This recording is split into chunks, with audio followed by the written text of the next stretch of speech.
guys, welcome to my channel. I have a really exciting project for you today. I'm going to be showing you how to make a Murphy bed without the expensive hardware. Now you can get the hardware if you'd like, but it ranges from between $300 to $500, which was just a little too pricey for me for the project I'm working on. So I did a little bit of research and found a more cost-effective way of doing it. So I'm going to show you how, and I hope you follow along.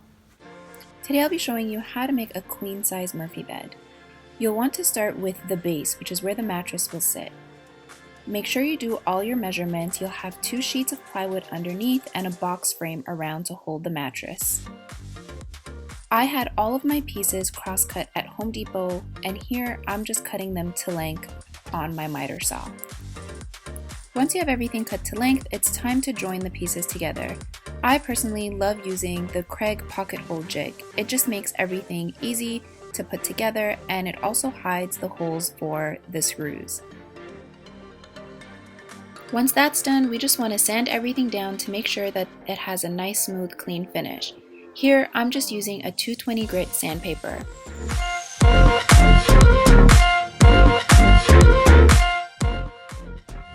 Now we can take everything inside and get ready to assemble it all together.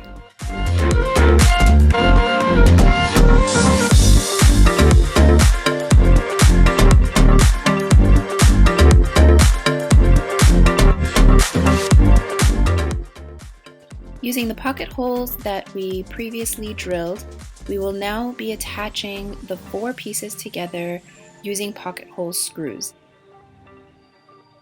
Once we have those 4 pieces attached, we'll quickly move it out of the way and lay down the sheets of plywood. Once we have that down, we'll put those pieces back on top and then screw them into the bottom piece of plywood.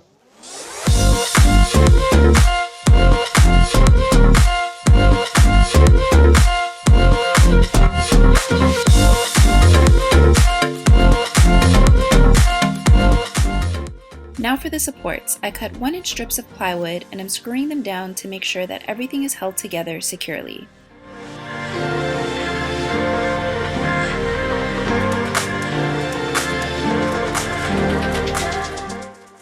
Now that we have that done, just time to test if the mattress fits, and for me, it did. I was so happy that it actually fit perfectly. Now it's time for the trickiest part of this build. That's installing the mechanism that will lift the bed base up into the cabinet. What you want to make sure to do is to measure multiple times in order to install the mechanism in the same location on both sides of that bed base.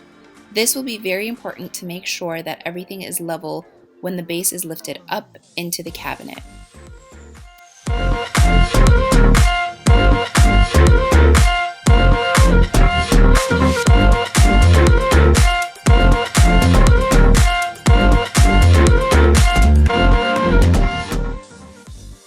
I found it helpful to use a scrap piece of wood as a guide.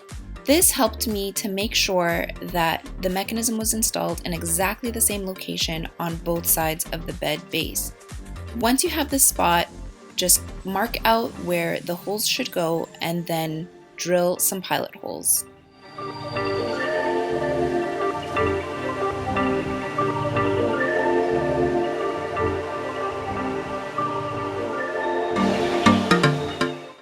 You'll want to figure out your measurements and mark out and put some pilot holes into the cabinet as well.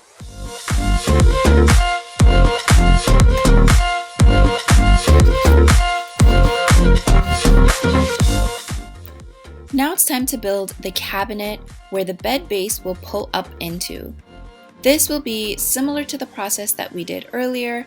We'll just be cutting our pieces to length and then using the pocket hole jig again to make some pocket holes and then attach the pieces.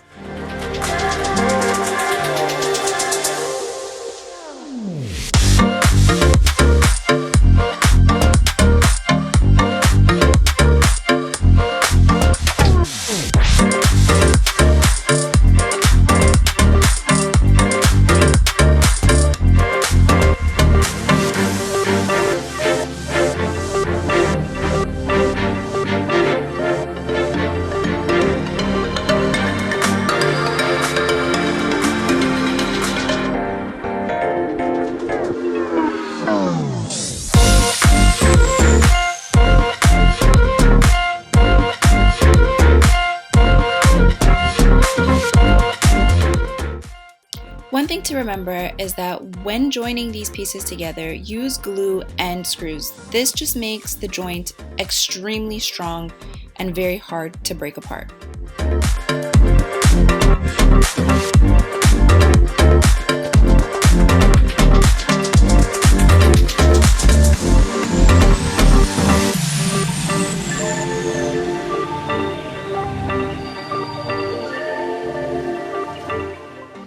The piece I'm working on here is the top part of the cabinet. You want to make sure to put the pocket holes facing upwards so that when the cabinet is up against the wall, the pocket holes will not be visible.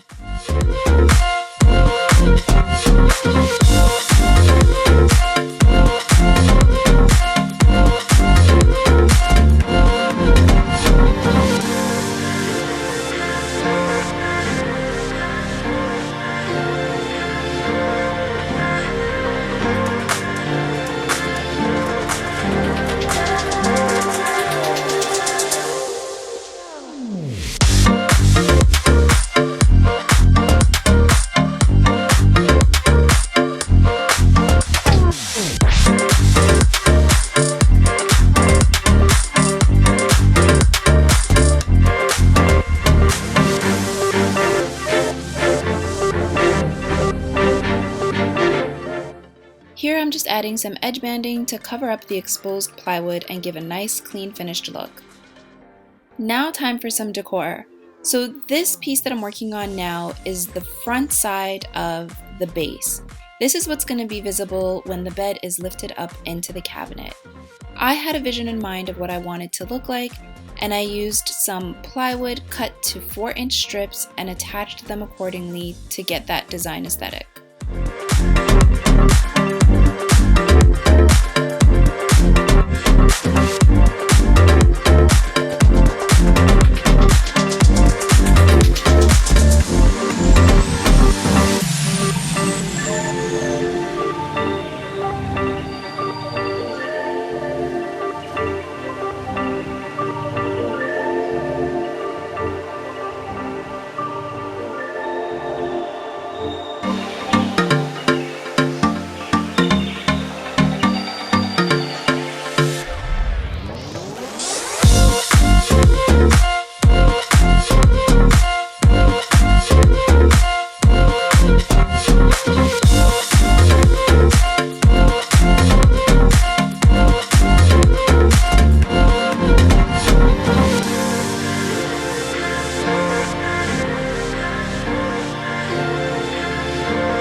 Alright, we're almost there, but now I'm going to be building some floating shelves that will be attached to the bed base and will double as legs.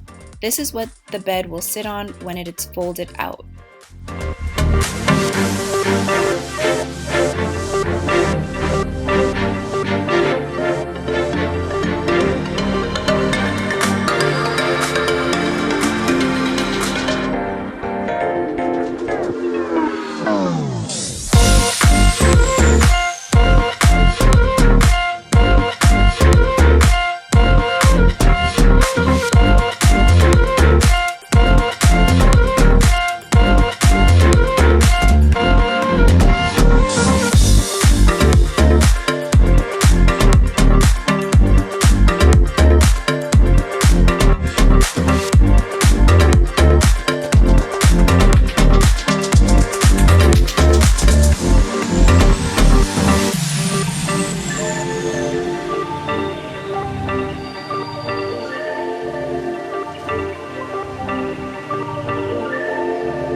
Now for some finishing touches, time to prime and paint. Now, if you have a paint sprayer, that would be the better option. I wasn't able to use mine in this small room, so I had to use a hand roller.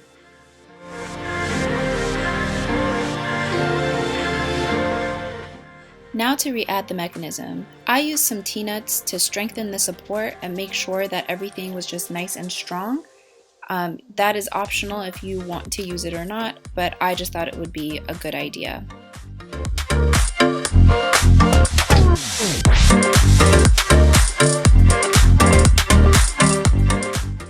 Once you have the mechanism attached to the bed base, you're going to push it into the cabinet and then start attaching it to the cabinet. Now this part can be really tricky and time consuming, but I used some pliers to help hold the bolts in place and just kept working with it until I got everything tightly secured.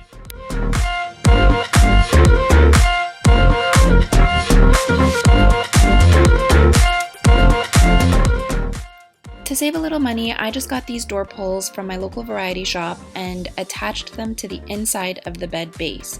I'll be using some bungee cords in order to hold the mattress down when the bed is in the upright position.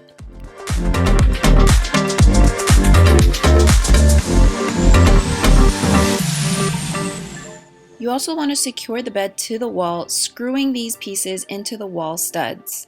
To secure the bed in the upright position, make sure you have it level and then just drill a hole through the cabinet into the bed base. I've just been using a 3-inch screw or bolt in this hole to make sure that the bed base stays in place.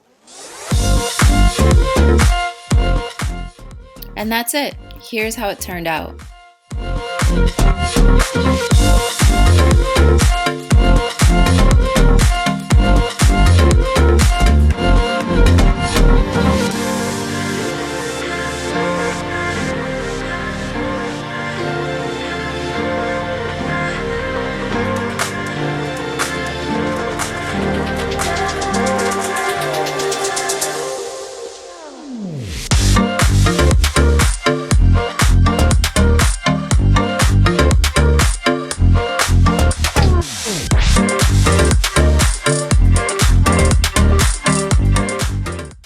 If you liked this project, please make sure to share it, like, comment, and please don't forget to subscribe to my channel. Also, for more DIY projects, follow me on Instagram. My Instagram handle will be in the description below. Thanks again and have a great day, everyone.